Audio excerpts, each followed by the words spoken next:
تحياتي لكم أينما كنتم مشاهدينا في كل مكان، وأهلا بكم في فيديو جديد.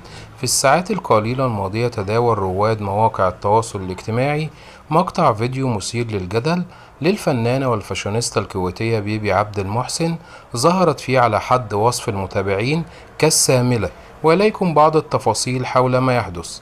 أطلت بيبي عبد المحسن على متابعيها في بث مباشر عبر حسابها الشخصي في تطبيق التيك توك، وظهرت فيه بشكل غير طبيعي وهي تتفوه بكلمات غير مفهومة وتتصرف بشكل غير متزن، حيث شهدت وهي تغرف المعلقة في علبة البوظة الفارغة مرارا وتكرارا.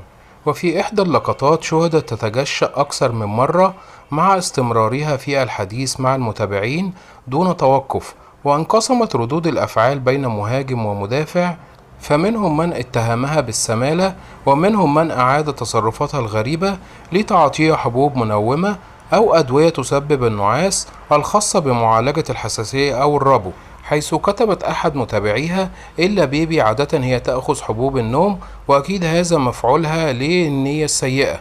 وأضافت أخرى: الظلم ظلمات يوم القيامة، قبل ما تكتبون عنها أي شيء تذكروا أنكم ما تعرفونها ولا تحبونها، وهذا الكلام غير صحيح.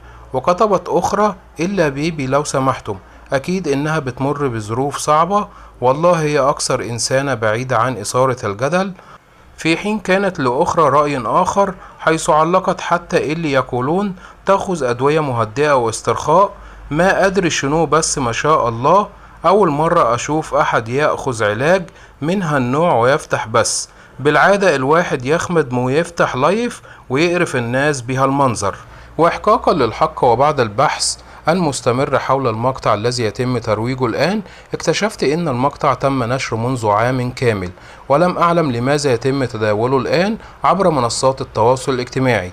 وبكده كنا نقلت لحضراتكم بعض التفاصيل الكاملة حول مقطع الفيديو المنتشر للفاشونيستا الكويتية بيبي عبد المحسن.